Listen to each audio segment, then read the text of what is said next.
ക്ലാസ്സിലേക്ക് എല്ലാവർക്കും സ്വാഗതം. അപ്പോൾ കെമിസ്ട്രിയുടെ നമ്മൾ ആദ്യ ചാപ്റ്റർ ആണ് പഠിച്ചുകൊണ്ടിരുന്നത്, ദ സോളിഡ് സ്റ്റേറ്റ്. അതിന് 4 ക്ലാസ്സുകൾ കഴിഞ്ഞു. അപ്പോൾ നമ്മൾ ലാസ്റ്റ് സെക്ഷൻ പറഞ്ഞു നിർത്തിയിരുന്നത് ക്ലോസ് പാക്കിംഗ് ആണ്. അതിൽ 3D വരെയുള്ള സ്ട്രക്ചർ നമ്മൾ പഠിച്ചു കഴിഞ്ഞു. ആ ഭാഗം കംപ്ലീറ്റ് ആയി. ഇനി നമുക്ക് അവിടെ ഒരു പോയിന്റ് കൂടി പറയാനുണ്ടായിരുന്നു.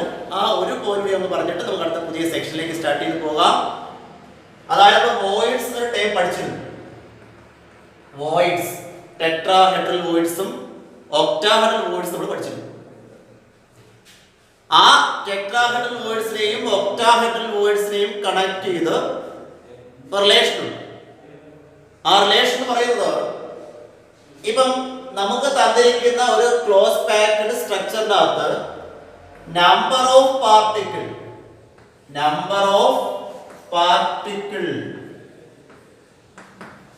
അല്ലെങ്കിൽ ക്ലോസ് പാക്ഡ് സ്ഫിയേഴ്സ് എന്ന് പറഞ്ഞാലും മതി. സ്ഫിയർ നമ്മൾ പറയുന്നല്ലേ, അതിന്റെ എണ്ണത്തെ ഞാൻ ക്യാപിറ്റൽ N എന്നെടുത്താൽ നമുക്കറിയാം ഫേസ് സെന്റേഡ് ആകുമ്പോഴത്തേക്ക് 4 പാർട്ടിക്കിൾസ് വരുന്നുണ്ട്, അല്ലെങ്കിൽ ബോഡി സെന്റേഡ് ആകുമ്പോഴത്തേക്ക് 2 പാർട്ടിക്കിൾസ് വരുന്നുണ്ട്. അപ്പൊ ആ എണ്ണത്തെ ഞാൻ എന്ത് കൊടുത്തു? ക്യാപിറ്റൽ N എന്ന് കൊടുത്തത് വിചാരിക്കുക. എത്ര എണ്ണം പാർട്ടിക്കിൾസ് ഉണ്ടോ ആ എണ്ണമാണ് ക്യാപിറ്റൽ N എന്ന് പറയുന്നത്. ക്ലോസ് പാക്ഡ് സ്ട്രക്ചറിനകത്തുള്ള സ്ഫിയറിന്റെ എണ്ണം. അങ്ങനെയാണെങ്കിൽ അവിടെ ഫോം ചെയ്യുന്ന ഒക്ടാഹെഡ്രൽ വോയിഡ്സിന്റെ എണ്ണം എന്ന് പറയുന്നതും സെയിം N തന്നെ ആയിരിക്കും. എത്ര നമ്പർ ഓഫ് പാർട്ടിക്കിൾസ് ആണ് ഉണ്ടായിരിക്കുന്നത് അത്രയും എണ്ണം ഒക്ടാഹെഡ്രൽ വോയിഡ് ഫോം ചെയ്യും. എങ്കിൽ അവിടെ ഉണ്ടാകുന്ന ടെട്രാഹെഡ്രൽ വോയിഡ്സിന്റെ എണ്ണം എന്ന് പറയുന്നത് 2n ആയിരിക്കും. എത്ര ഒക്ടാഹെഡ്രൽ വോയിഡ്സ് ആണോ ഫോം ചെയ്യുന്നത് അതിന്റെ ഇരട്ടി എണ്ണം ടെട്രാഹെഡ്രൽ വോയിഡ്സ് ഫോം ചെയ്യും. ദാറ്റ് ഈസ് ഒക്ടാഹെഡ്രൽ വോയിഡ്സിന്റെ എണ്ണം n എന്നാണെങ്കിൽ ടെട്രാഹെഡ്രൽ വോയിഡ്സിന്റെ എണ്ണം ഫോം ചെയ്യുന്നത് 2n ആയിരിക്കും. അപ്പോൾ ഈ റിലേഷൻ കൂടി ആ ഭാഗത്തേക്ക് നമുക്ക് പഠിച്ചു വെക്കാം. ഓക്കെ, ഇനി നമ്മൾ പുതിയ സെക്ഷൻ സ്റ്റാർട്ട് ചെയ്യുന്നത്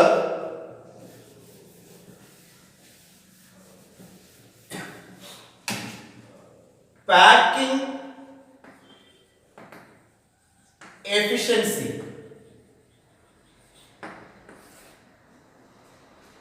പാക്കിംഗ് എഫിഷ്യൻസി. അപ്പോൾ നമ്മൾ പറഞ്ഞു ഒരു ക്രിസ്റ്റൽ ലാറ്റിസിൽ പാർട്ടിക്കിൾസിനെ ക്ലോസ്ലി പാക്ഡ് ആയിട്ട് വെച്ചിരിക്കുകയാണ്. എങ്കിൽ പോലും ആ പാക്കിങ്ങിൽ തന്നെ നമുക്ക് പറഞ്ഞു വോയിഡ്സ് ഉണ്ട്, സ്പേസ് ഉണ്ട്, എംപ്റ്റി സ്പേസ്. അപ്പൊ അങ്ങനെ നോക്കുമ്പോഴത്തേക്ക് ഒരു ക്ലോസ് പാക്ഡ് സ്ട്രക്ചറിൽ എത്രത്തോളം സ്പേസിലെ പാർട്ടിക്കിൾസ് നമ്മൾ പാക്ക് ചെയ്തിട്ടുണ്ട്, ബാക്കി എത്രത്തോളം സ്പേസ് എംപ്റ്റി സ്പേസ് ആണ്. അപ്പൊ ആ പാർട്ടിക്കിൾസ് എത്രത്തോളം പാക്ക് ചെയ്തിരിക്കുന്നു എന്നുള്ളത് വെച്ചിട്ടാണ് നമ്മൾ എന്ത് പറയുന്നത്? പാക്കിംഗ് എഫിഷ്യൻസി പറയുന്നത്.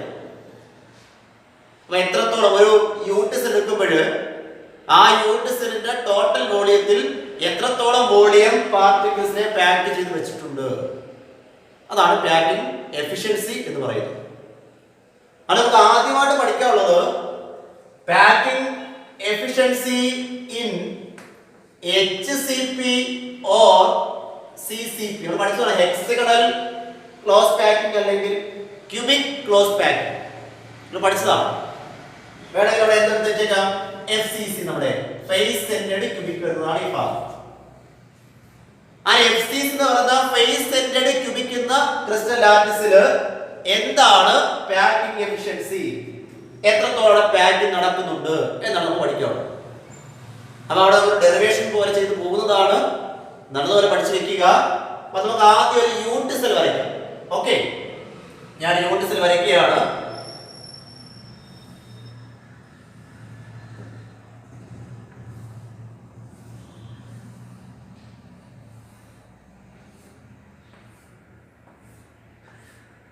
ഞാൻ ഓരോ കോർണറിനും പേര് കൊടുക്കുന്നത് A, B, C, D, E, F, G, H. ഒരു യൂണിറ്റ് സെല്ലാണ്. അപ്പൊ ഇതൊരു ഫേസ് സെന്റേഡ് ക്യൂബിക് എന്ന് പറഞ്ഞിട്ടുണ്ട്. അപ്പൊ നമുക്കറിയാം ഈ കോർണേഴ്സിലും പാർട്ടിക്കിൾസ് ഇരിപ്പുണ്ട്. ഓരോ ഫേസിന്റെയും സെന്ററിലും ഓരോ പാർട്ടിക്കിൾസ് ഉണ്ടാകും. അപ്പൊ ഞാൻ അതിൽ നിന്ന് ഒരു ഫേസ് മാത്രം എടുത്തുകൊണ്ട് കണക്ക് ചെയ്യുകയാണ്. നോക്കാം, ഈ ഒരു ഫേസ് ABCD എന്ന ഫേസിനെ മാത്രം എടുക്കുകയാണ്.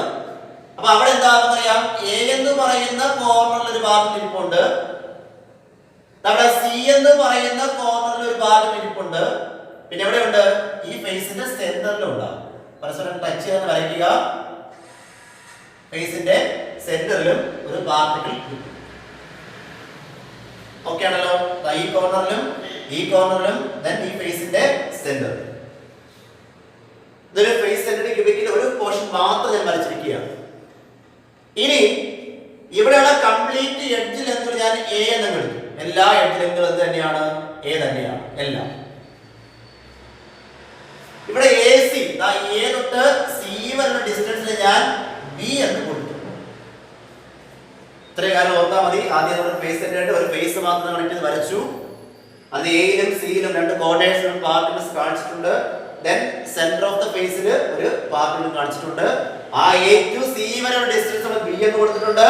എഡ്ജ് ലെങ്തുകളെല്ലാം നമ്മൾ എന്തെടുത്തിരിക്കുന്നു? സ്മാൾ ലെറ്റർ എ എന്ന് എടുക്കുകയും ചെയ്തിട്ടുണ്ട്. ഓക്കെ ആണല്ലോ അത്രയും? Yes.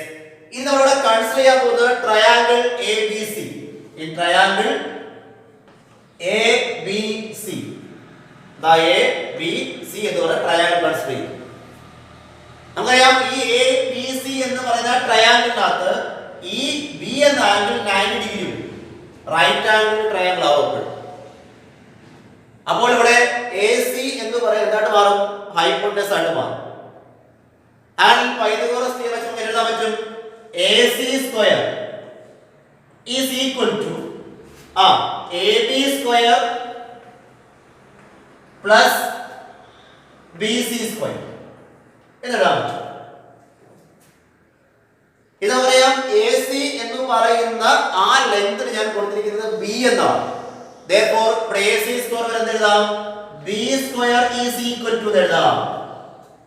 B square is equal to A B എന്ന് പറയുന്നതും ബി സി എന്ന് പറയുന്ന എല്ലാ എഡ്ജ് ലെങ്തുകൾക്കും നമ്മൾ എന്താ എടുത്തിരിക്കുന്നത്? സ്മാൾ ലെറ്റർ എ എന്നാണ്. therefore എ ബി സ്ക്വയറിനും എ സ്ക്വയറിനും എഴുതാം. ബി സി സ്ക്വയറിനും നമുക്ക് എ സ്ക്വയർ എഴുതാൻ പറ്റും. that is equal to 2a square എന്ന്. അപ്പോൾ b square is equal to 2a square. therefore b is equal to √2a square എന്ന് വരും. that is equal to √2a. ആ ബിയുടെ ആ ലെങ്ത് നമുക്ക് കിട്ടിയിട്ടുണ്ട് √2a എന്ന് കിട്ടിയിട്ടുണ്ട്. ഓക്കെ, നെക്സ്റ്റ് നമുക്ക് വേണ്ടത് ഇവിടെ നമുക്ക് പുതിയ കാര്യം കണ്ടെത്താൻ നോക്കാം. ഈ എ ടു സി വരെയുള്ള ഡിസ്റ്റൻസ്, അതായത് ബി എന്ന് പറയുന്നത് എത്ര റേഡിയസുകൾ തമ്മിൽ ചേർന്ന് നോക്കുക. നമുക്കറിയാം ഇതൊരു റേഡിയസ് എന്താ? ഈ ഒരു സ്ഫിയറിന്റെ റേഡിയസ് 1, ഇത് മുതൽ ഇതുവരെയുള്ള റേഡിയസ് 2, ഇത് മുതൽ ഇതുവരെയുള്ളത് 3, ഇത് മുതൽ ഇതുവരെയുള്ളത് 4. അപ്പൊ 4 റേഡിയസുകൾ ചേർന്നിരിക്കുന്ന ഡിസ്റ്റൻസ് ആണ് ഏത്? ബി എന്ന് കൊടുത്തിരിക്കുന്നത്. അങ്ങനെ നമുക്ക് എഴുതാം b is equal to 4r എന്ന് എഴുതാം. b എന്ന് പറയുന്നത് എന്താണ്? 4r ആണ്. ഇത് നമ്മൾ നേരത്തെ b is equal എന്ത് കണ്ടുപിടിച്ചിട്ടുണ്ട്? √2a എന്ന് കണ്ടുപിടിച്ചിട്ടുണ്ട്. അങ്ങനെ എങ്ങനെ എഴുതാൻ പറ്റും നമുക്ക്? √2a is equal to 4r. രണ്ട് തമ്മിൽ പരസ്പരം കണക്ട് ചെയ്ത് 2b ആണ്. then a is equal to 4r divided by √2 എന്ന് വരും. 4r divided by √2 എന്ന് വരും. that is equal to 2√2r എന്ന് കിട്ടും. ഇത് ചെയ്ത് നോക്കണേ. 4r by √2 നമുക്ക് എന്തെഴുതാം? 2√2r എന്ന് എഴുതാൻ പറ്റും. അപ്പോൾ നമുക്ക് എന്ത് കിട്ടി? a യുടെ ഡിസ്റ്റൻസ് കിട്ടി, അല്ല a യുടെ വാല്യൂ കിട്ടി കഴിഞ്ഞാൽ എന്താണ്? 2√2r എഡ്ജ് ലെങ്ത് കിട്ടി കഴിഞ്ഞു. ഓക്കേ അല്ലേ അത്രേ? യെസ്. ഇത് ശ്രദ്ധിക്കുക, നമുക്ക് കണ്ടുപിടിക്കുന്നത് എന്താണ്? പാക്കിംഗ് എഫിഷ്യൻസി ആണ്. അതായത് ഈ യൂണിറ്റിന്റെ ടോട്ടൽ വോളിയം നോക്കുമ്പോൾ ആ വോളിയത്തിൽ എത്ര ഭാഗത്ത് പാക്കിംഗ് ഉണ്ട് എന്ന് കണ്ടുപിടിച്ചാൽ മതി. ശരിയാണല്ലോ? അനന്ത മാർഗം, ഒറ്റ മാർഗം നമുക്ക് അറിയാൻ പറ്റും. ഈ സ്ട്രക്ചറിനകത്ത് എത്ര യൂണിറ്റ് സെൽ ഉണ്ട്, സോറി എത്ര പാർട്ടിക്കിൾസ് ഉണ്ടെന്ന് നമുക്കറിയാം. എന്നിട്ടോ ഓരോ പാർട്ടിക്കിളിന്റെയും വോളിയം നമുക്കറിയാൻ വേണം. ശരിയല്ലേ? അപ്പൊ നമുക്കറിയാം FCC ആയതുകൊണ്ട് ഇതിനകത്ത് 4 നമ്പർ ഉണ്ട് പാർട്ടിക്കിൾസ്, 4 പാർട്ടിക്കിൾസ് ഉണ്ടാവും. പഠിച്ചതാണ് FCC. ഇനി പാർട്ടിക്കിൾ എന്ന് വെച്ചാൽ സ്ഫിയർ ആണല്ലോ. ആ സ്ഫിയറിന്റെ വോളിയം നമുക്കറിയാം എന്താ? 4/3 πr³ ആണ്. അപ്പം 4 സ്ഫിയർ ഇരിക്കാൻ എന്ത് വേണം? 4 × 4/3 πr³ വേണം ടോട്ടൽ വോളിയം സ്ഫിയറിന്. ഇനി നമുക്ക് എന്ത് വേണം? ടോട്ടൽ യൂണിറ്റ് സെല്ലിന്റെ വോളിയം വേണം.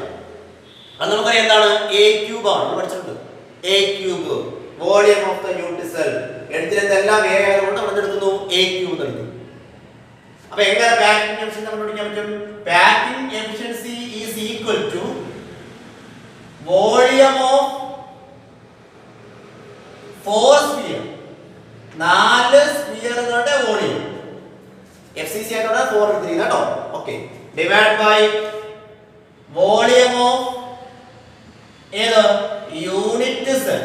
യൂണിറ്റ് സെല്ലിന്റെ വോളിയം ഇൻറ്റു 100.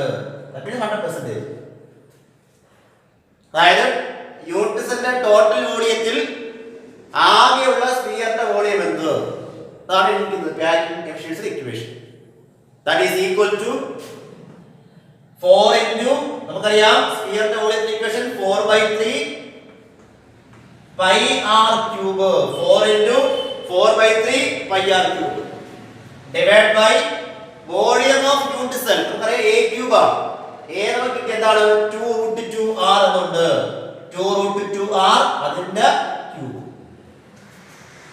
2√2r³ a³ പകരം നിങ്ങൾ ചെയ്ത് നോക്കുക. ആൻസർ ഈസ് ഈക്വൽ നമുക്ക് കിട്ടുന്നത് 74% കിട്ടും. ഇവിടെ 100 വേണ്ടേ? ഈക്വൽ ടു 74% ആണ് packing efficiency in HCP or CCP എന്ന് പറയുന്നത്. എന്ന് പറഞ്ഞാൽ 74% പാക്കിംഗും ബാലൻസ് 26% എംപ്റ്റി സ്പേസുമാണ് FCC യിൽ വരുന്നത്. അപ്പൊ ഇങ്ങനെയാണ് നമ്മൾ എന്താ വിളിക്കുന്നത്? പാക്കിംഗ് എഫിഷ്യൻസി കണ്ടുപിടിക്കുന്നത്. അപ്പം ഇതാദ്യം യൂണിറ്റ് സെൽ വരയ്ക്കുക. അതിന് ഒരു ഫേസ് മാത്രം എടുക്കുന്നു. അവിടെ മാത്രം പാർട്ടിക്കിൾസിനെ കാണിച്ചുകൊണ്ട് നമ്മൾ എന്ത് ചെയ്തു? എഡ്ജ് ലെങ്ത് കണ്ടുപിടിക്കുന്നു ആദ്യം. ദാറ്റ് ഈസ് a കണ്ടുപിടിച്ചാൽ മാത്രമേ നമുക്ക് എന്ത് ചെയ്യാൻ പറ്റുള്ളൂ? യൂണിറ്റ് സെല്ലിന്റെ വോളിയം കണ്ടുപിടിക്കാൻ പറ്റുള്ളൂ. അപ്പോൾ നമ്മൾ എന്ത് ചെയ്തു? ആദ്യം a കണ്ടുപിടിച്ചു. ആ വാല്യൂ ഓക്കെയാണ്. അതിനുവേണ്ടി നമ്മൾ കൺസിഡർ ട്രയാങ്കിൾ ABC ആണ്. പിന്നെ നമുക്കറിയാം FCC എന്ന് പറഞ്ഞുകൊണ്ട് 4 സ്ഫിയറുകളായിരിക്കും ഉണ്ടായിരിക്കുക. therefore total volume of 4 sphere എടുക്കും. അതാണ് 4 × 4/3 πr³ എന്ന് പറയുന്നത്. ഡിവൈഡ് ബൈ യൂണിറ്റ് സെല്ലിന്റെ വോളിയം എടുക്കുന്നു. 2√2r³ into 100. That is equal to 74%.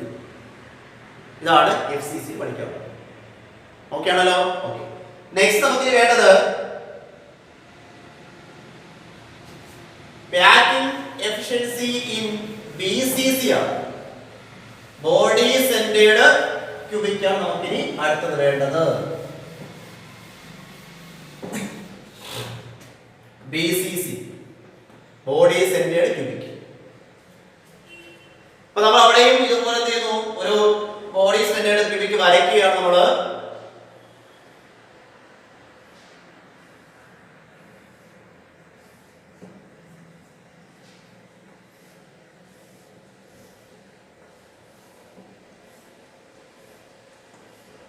പഴയ പേരുകൾ കൊടുക്കാം. ABCDEFGH.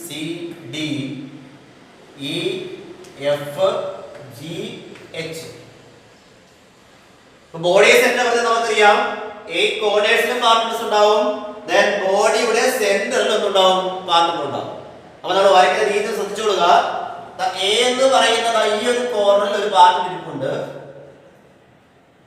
F എന്ന് പറയുന്നത് ഈ ഒരു കോർണറിൽ പാർട്ടിക്കിൾ ഇരിപ്പുണ്ട്. A എന്നത് ഫ്രണ്ട് കോർണറിൽ വരും, F എന്നത് ബാക്ക് കോർണർ ആണ്. അത് മനസ്സിൽ ഊഹിച്ചോളുക. ദെൻ ഇവിടെ ഒരു പാർട്ടിക്കിൾ ബോഡിയുടെ സെന്ററിൽ ഇരിപ്പുണ്ട്. സെന്റർ ഓഫ് ദി ബോഡി ഈ വരുന്നത്, കാരണം ഫ്രണ്ടിന്റെ ബാക്കിലേക്കാണ് ആംഗിൾ ഡയഗണൽ പോകുന്നത്. അപ്പൊ correct centre of the particle touch ചെയ്ത് പോകുന്നു. അപ്പം എയിലും ദെൻ എഫിലും ദെൻ അത് രണ്ടിന്റെയും സെന്ററിലായിട്ട് ബോഡി സെന്ററിലും ഒരു പാർട്ടിക്കിൾ വരച്ചിട്ടുണ്ട്. ഈ ഡിസ്റ്റൻസ് നമ്മൾ എടുത്തിരിക്കുന്നത് C എന്നാണ്. നമ്മളിവിടെ ഒരു ട്രയാങ്കിൾ കൺസിഡർ ചെയ്യുന്നുണ്ട്. ഇതാണത്. ആ ലെങ്ത് ഞാൻ B എന്ന് എടുത്തിട്ടുണ്ട്. ഇത് F ആണ്. F ഇത്രയാണ് നമ്മൾ സ്ട്രക്ചർ വരച്ചു വെക്കേണ്ടത്. ബാക്കി 8 കോർണേഴ്സിലെ ഭാഗം നമ്മൾ ചുമ്മാ കാണിച്ചേക്കാം. നമുക്ക് ഇത്രയും ഭാഗം മാത്രം മതി. ഓക്കെ ആണല്ലോ? ഇപ്പോൾ ആദ്യം ചെയ്യാൻ പോകുന്നത്, നമ്മൾ ആദ്യ ട്രയാങ്കിൾ എടുക്കുന്നത് ട്രയാങ്കിൾ EFGH ആണ്. ട്രയാങ്കിൾ എടുക്കാൻ പോകുന്നത് ട്രയാങ്കിൾ ഇ എഫ് ഡി. അതായത് ഇ എഫ് ഡി എന്ന ട്രയാങ്കിൾ നമ്മൾ കൺസിഡർ ചെയ്യുന്നു. അപ്പൊ ഇവിടെ ഏതാണ് റൈറ്റ് ആംഗിൾ എന്ന് വെച്ചാൽ നമ്മൾ എന്ത് പറയും? ഇതാണ് ട്രയാങ്കിൾ വരുന്നത്. അപ്പം റൈറ്റ് ആംഗിൾ ഈ ഭാഗത്ത് വരും. ഏതാ? ഇ എന്ന് പറയുന്നത് റൈറ്റ് ആംഗിൾ ആണ്, 90 ഡിഗ്രി. ഇങ്ങനെ വരച്ച് കാണുന്നത് തോന്നില്ല, പക്ഷേ സ്ട്രക്ചർ മനസ്സിൽ സങ്കല്പിക്കുക. ഒരു ക്യൂബ് ഇവിടെ തറയി വെച്ചിരിക്കുന്നു, താഴേക്ക് നേരെ പോകുന്നത് ഇത് പിറകിലേക്ക് പോകുന്നതാ, 90 ആണ്. നമുക്ക് വരയ്ക്കാൻ പറ്റാത്ത ചരിച്ചു വെച്ചിരിക്കുന്നത് 3D ആയതുകൊണ്ട്. അപ്പൊ ഇത് എന്താണ്? റൈറ്റ് ആംഗിൾ ആണ്. അങ്ങനെ പറയുമ്പോഴത്തേക്ക് എഫ് ടി എന്ന് പറയുന്നത് എന്ത് വരും? ഹൈപ്പോട്ടനസ് വരും അല്ലേ? ആ എഫ് ടി പക്ഷേ ലെങ്ത് കൊടുത്തിട്ടുണ്ട് ബി എന്ന്. ഇവിടെ എട്ട് ലെങ്ത് മാറ്റുള്ള എല്ലാം എന്ത് തന്നെയാണ്? എ തന്നെയാണ്. അപ്പൊ എനിക്ക് ഇവിടെ എന്ത് ചെയ്യും? ബി സ്ക്വയർ പിടിക്കാൻ പറ്റും. പഴയതുപോലെ തന്നെ മാറ്റമൊന്നുമില്ല. B square is equal to ഇവിടെ എന്ത് തന്നെയാണ്? ഇത് എ സ്ക്വയർ ആണ് പ്ലസ് ഇത് എന്താണ്? A square. എല്ലാ എട്ടിലും A നടത്തേക്ക്. therefore b square is equal to 2a square എന്ന് കിട്ടും. then b is equal to root 2a square എന്ന് വരും, or b is equal to root 2a എന്ന് വരും. ഇത് നേരത്തെ നമ്മൾ ചെയ്ത കാര്യം തന്നെയാണ്. തൊട്ട് മുന്നേ ബേസ് എന്ന് ചെയ്ത കാര്യം തന്നെ ഇവിടെ ചെയ്തു.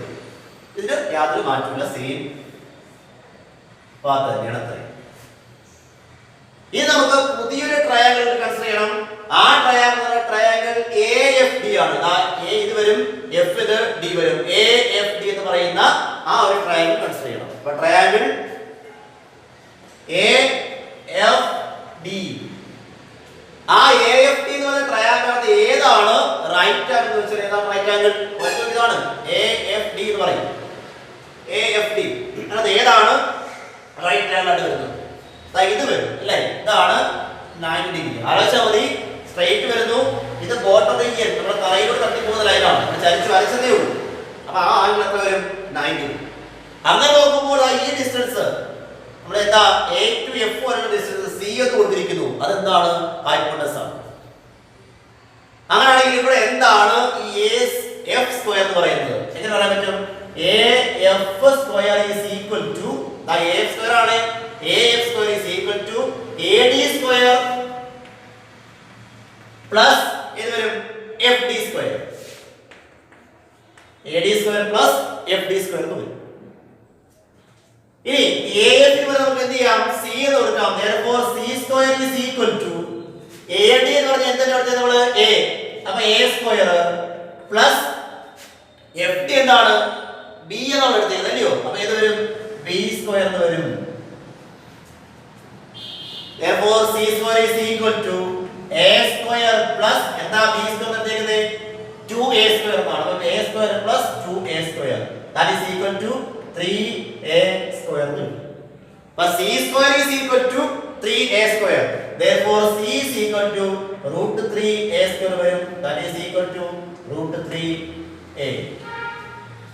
അപ്പോൾ c യുടെ വാല്യൂ കിട്ടി കഴിഞ്ഞു, root 3a എന്ന് കിട്ടും. കാരണം ഈ C distance correct centre of the ബോഡിയുടെ പാസ് ചെയ്ത് പോകും, ഈ പാർട്ടിക്കൂടെ പാസ് ചെയ്ത് പോകുന്നതാണ്.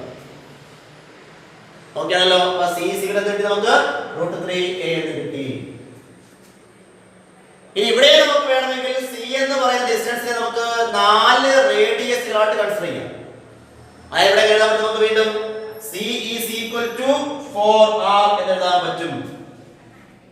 c is equal to 4r. ഇവിടെ നമുക്ക് കിട്ടി c is equal to root 3a എന്ന് കിട്ടി. അപ്പോൾ പരസ്പരം കണക്ട് എങ്ങനെ? 4r is equal to root 3a. 4r is equal to root 3a എന്ന് കിട്ടും. therefore a is equal to 4r by root 3. 4r by root 3 കിട്ടും a യുടെ value. a is equal to 4r by root 3. അപ്പോൾ a കിട്ടി. ഇനി നമുക്ക് കാര്യമില്ല. ഓക്കെയാണ്, നമുക്ക് ഇക്വേഷൻ അറിയാതാ. Vacuum efficiency is equal to volume of body centred ആണ്, അതുകൊണ്ട് പാർട്ടിക്കിൾ രണ്ടെണ്ണം അല്ലേ? അപ്പോൾ 2 sphere divide by volume of ഏതാണ്? Unit cell into 100. that is equal to volume of 2 sphere എത്ര വരും? 2 into 4/3 pi r cube. മാറ്റമില്ല. Divide by volume of unit cell. നമുക്ക് a ക്യൂബ് ആണ്. a എന്ത് കിട്ടി? 4r by root 3 കിട്ടി. അപ്പോൾ എന്ത് വരും? a cube 4r/√3 the whole cube എന്ന് വരും. ഇൻറ്റു എന്ത് തന്നെയാണ് 100. That is equal to 68 എന്ന് കിട്ടും. 68% കിട്ടും. ആൻസർ 68%. ഈ VCC ബോഡീസിന്റെ ക്യൂബിക്കിനകത്ത് 68% പാക്കിംഗ് എഫിഷ്യൻസി ഉണ്ടാകും. ദാറ്റ് മീൻസ് ബാലൻസ് 32% എന്തായിരിക്കും? എംപ്റ്റി സ്പേസ് ആയിരിക്കും, സ്ഫിയറുകൾ ഉണ്ടാകില്ല. ഇതാണ് രണ്ടാമത്തെ വരുന്നത്. അപ്പം VCC ആണ് സെക്കൻഡ് വൺ. ഇതാണ് യൂണിറ്റ്സിൽ വരച്ച് നമ്മൾ ഈ ഒരു ഫേസ് എടുക്കുന്നു. ഇത് സെന്റർ ഓഫ് ദ ബോർഡിൽ പാസ് ചെയ്ത് പോകുന്നതാണ് A to F. ഞാൻ പറഞ്ഞു A ഫ്രണ്ട് കോർണറിൽ വരുന്നതും F ബാക്ക് കോർണറുമാണ്. ഇതിന്റെ പ്രത്യേകം രണ്ട് ട്രയാങ്കിൾസ് നമ്മൾ ഇവിടെ എടുക്കുന്നുണ്ട്. ഒന്ന് ട്രയാങ്കിൾ EFD എടുക്കുന്നുണ്ട്, രണ്ടാം ട്രയാങ്കിൾ AFD എടുക്കുന്നുണ്ട്. രണ്ട് ട്രയാങ്കിൾ നിന്നുകൊണ്ടാണ് നമ്മൾ എന്ത് കണ്ടുപിടിക്കുന്നത്? A കണ്ടുപിടിക്കുന്നത്. അത് ഇവിടെ സെയിം പഴയത് തന്നെയാണ് നമ്മൾ പഠിച്ചത്. ഇത് ഉള്ള മാറ്റം വരുന്നത് അവിടെ എയുടെ വാല്യൂ കിട്ടുന്നു. അത് വെച്ചുകൊണ്ട് നമ്മൾ എന്ത് ചെയ്യുന്നു? പാക്കിംഗ് എഫിഷ്യൻസി കണ്ടുപിടിക്കുന്നു. ദാറ്റ് ഈസ് ഈക്വൽ ടു 68% കിട്ടും. ഓക്കെ, രണ്ടാമത്തെ കഴിയും. ഇത് നമുക്ക് ഒന്നും കൂടെ ഉള്ളു ബാലൻസ്. അത്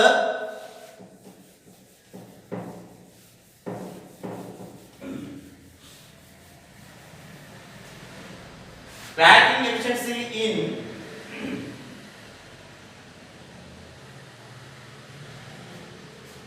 സിമ്പിൾ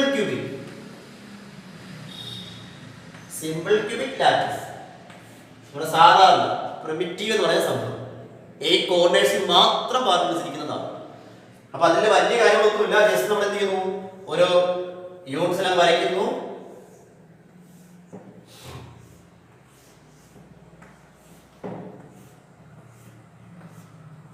യൂണിറ്റ്സ് എല്ലാം വരച്ചു. ഇവിടെ A B C D E F G H നമ്മൾ എന്ത് ചെയ്തു? 4 ഭാഗം വരച്ച് റെഡിയാക്കി.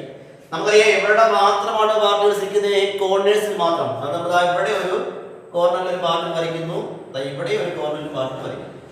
എയിലും എച്ചിലും വരച്ചിരിക്കുന്നു. പ്രത്യേകം ശ്രദ്ധിക്കുക, രണ്ടും തമ്മിൽ ടച്ച് ചെയ്യാൻ ശ്രദ്ധിക്കുക. എയിലും എച്ചിലും വരയ്ക്കുന്നു. അപ്പൊ നമുക്കറിയാം ഈ ഡിസ്റ്റൻസ് ആണ് എന്ത്? എ എന്ന് പറയുന്നത് എഡ്ജിൽ അല്ലേ. അപ്പൊ ഇവിടെ ഡയറക്റ്റ് നമുക്ക് എല്ലാം കിട്ടും. Where A is equal to എത്രയാണ് കിട്ടിയത്? ഇവിടെ വരെ ഒരു R വരും റേഡിയസ്, ഇവിടെ സെക്കൻഡ് റേഡിയസ് കിട്ടും. അതായത് A is equal to 2R എന്ന് കിട്ടും. അപ്പോൾ വോളിയം കണ്ടെത്താൻ നമുക്ക് എന്ത് വേണം? A cube വേണം. A cube is equal to 2R the whole cube. Means എത്ര വരും? 8R cube എന്ന് വരും. അപ്പോൾ ഡയറക്റ്റ് നമുക്ക് A cube കിട്ടും. 8R cube തന്നെ കിട്ടും. വേറെ കണ്ടുപിടിക്കേണ്ട ആവശ്യമില്ല. പിന്നെ നമുക്കറിയാം പ്രിമിറ്റീവ് അല്ലെങ്കിൽ സിമ്പിൾ ക്യൂബിക് ആയതുകൊണ്ട് ടോട്ടൽ നമ്പർ ഓഫ് സ്ഫിയർ വെച്ച് എത്രയേ വരൂ? ഒന്നേ ഉള്ളൂ. അപ്പോൾ എങ്ങനെ ചെയ്യാൻ പറ്റും? Packing efficiency is equal to volume of one സ്ഫിയറേ ഉള്ളൂ ഡിവൈഡ് ബൈ വോളിയം ഓഫ് ഏത് യൂണിറ്റ് സെൽ ഇൻറ്റു 100. അതായത് എത്ര വരും? 1 × 4/3 πr cube divided by volume character into 8R cube into 100%. That is equal to correct value വരുന്നത് 52.36% വരും. നമ്മൾ round ചെയ്ത് 52.4% ആക്കി മാറ്റും. 52.4% വരും. അതായത് 52.4% മാത്രമാണ് സിമ്പിൾ ക്യൂബിക്കിന്റെ പാക്കിംഗ് എഫിഷ്യൻസി. ബാക്കി സ്ഥലം മുഴുവൻ എന്താണ്? എംപ്റ്റി സ്പേസ് ആണ്. അപ്പൊ നമുക്കറിയാം ഏറ്റവും കൂടുതൽ പാക്കിംഗ് പറഞ്ഞാൽ FCC ആണല്ലേ. FCC വരുന്നത് 74% ആയിരുന്നു. BCC അത് വരുന്നത് 68% ആണ്. സിമ്പിൾ ക്യൂബിക്കിൽ വന്നിരിക്കുന്നത് 52.4% ആണ്. പാക്കിംഗ് എഫിഷ്യൻസി ഏറ്റവും കൂടിയ സ്ട്രക്ചർ എന്ന് പറയുന്നത് ഏതാണ്? FCC ആണ് 74%. ഏറ്റവും കുറവാണ് സിമ്പിൾ ക്യൂബിക്കിന് 52.4%. അപ്പൊ ഇതാണ് നമുക്കൊരു ഡെറിവേഷൻ ഭാഗമായിട്ട് നമുക്ക് പഠിക്കാനുണ്ടായിരുന്നത്. അപ്പൊ ആ ഒരു സെക്ഷൻ നമുക്കിവിടെ കഴിയും. ഇനി ഒരു ചെറിയ സെക്ഷൻ, ഒരു ചെറിയ ഭാഗം കൊണ്ട് ടെക്സ്റ്റിന്റെ ഭാഗങ്ങൾ തീരുകയാണ്. അപ്പൊ അതുകൂടെ നമുക്ക് പഠിക്കാം. നെക്സ്റ്റ് ഹെഡിങ് ആയിട്ട്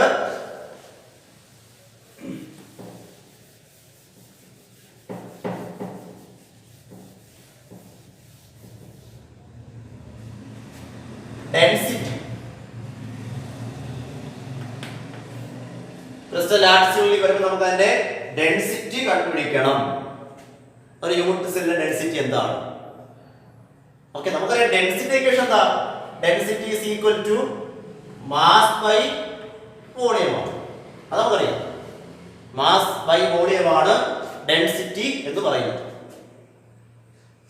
അപ്പൊ നമുക്ക് രണ്ട് കാര്യം അറിയണം. ഒന്ന് മാസും അറിയണം, പിന്നെ എന്ത് വേണം? വോളിയം വേണം. ഒരു യൂണിറ്റ് സെല്ലിനകത്ത് വരുന്നതാണ്.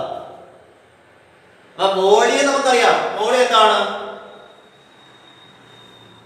എ ക്യൂബ് തന്നെയാണ്, മാറ്റമില്ല. എഡ്ജ് ലെങ്തിനെല്ലാം ഏതെടുത്തുകൊണ്ട് വോളിയം എന്താണ്? A cube. Volume of unit cell എന്ന് പറയുന്നത് എന്ത് വരും? A cube. ഇനി കണ്ടുപിടിക്കാം നമുക്ക് യൂണിറ്റ്സിന്റെ മാസ് കണ്ടുപിടിക്കണം. മാസ് ഓഫ് യൂണിറ്റ് സെൽ, ഒരു യൂണിറ്റിന്റെ മാസ് എങ്ങനെ കണ്ടുപിടിക്കാൻ പറ്റും? അത് നമുക്ക് അറിയേണ്ട. യൂണിറ്റ് സെല്ലിൽ എത്ര സ്ഫിയർ ഉണ്ടെന്ന് അറിയണം. ആ ഓരോ സ്ഫിയറിന്റെ മാസ് നമുക്കറിയാം. അതറിയാൻ വേണ്ടി നമുക്ക് എന്ത് ചെയ്യാൻ പറ്റും? ടോട്ടൽ ആ യൂണിറ്റ് സെല്ലിന്റെ മാസ് നമുക്ക് കണ്ടുപിടിക്കാൻ പറ്റും. അപ്പൊ യൂണിറ്റ് സെല്ലിന്റെ മാസ് കണ്ടുപിടിക്കാൻ ഇക്വേഷൻ എഴുതാൻ പറ്റും. Mass of unit cell is equal to number of atoms in unit cell. Number of atoms in unit cell. ഒരു യൂണിറ്റ് സെൽ എത്ര ആറ്റം ഇരിപ്പുണ്ട് into mass of each atom. ഓരോ ആറ്റത്തിന്റെ മാസ്. അപ്പം എത്ര ആറ്റം ഉണ്ടോ അതിന്റെ എണ്ണത്തെ ഓരോ ആറ്റത്തിന്റെ മാസ് നമ്മൾ എന്ത് ചെയ്യുന്നു? മൾട്ടിപ്ലൈ ചെയ്താൽ നമുക്ക് എന്ത് കിട്ടും? ടോട്ടൽ ഒരു യൂണിറ്റ് സെല്ലിന്റെ മാസ് കിട്ടും. അപ്പൊ നമ്പർ ഓഫ് ആറ്റം കണ്ടുപിടിക്കാൻ നമ്മൾ കൊടുക്കുന്ന സിമ്പിൾ ഇസഡ് ആണ്. നമ്മൾ ഇതിനെ എന്ത് ചെയ്യും? എം എന്ന് കൊടുക്കാം. അപ്പൊ ഇസഡ് ഇൻറ്റു എം എന്ന് വരും. ഇനി മാസ് ഓഫ് ആറ്റം നമ്മൾ പഠിച്ചിട്ടുണ്ട്. M is equal to equation എന്താ? M is equal to capital M divide by N A. Molecular mass divide by Avogadro number, that is m. Small m വരും. അതായത് mass of unit cell എത്രയാവും? Mass of unit cell is equal to z into m ന് എന്തായി? Capital M divide by n a എന്ന് വരും. അപ്പോൾ total unit സെല്ലിന്റെ മാസുമായി നമുക്ക് യൂണിറ്റ് സെല്ലിന്റെ വോളിയം കിട്ടി. അപ്പോൾ എന്താ density? Density is equal to mass by volume വരും. ദാറ്റ് ഈസ് ഈക്വൽ ടു എന്താ വരുന്നത്? മാസ് വരുന്നത് z into m divide by na a cube. Mass by volume ആണ്. z into m divide by na into a cube. ഇതൊരു important equation ആണ് density calculation വേണ്ടി use ചെയ്യുന്നത്.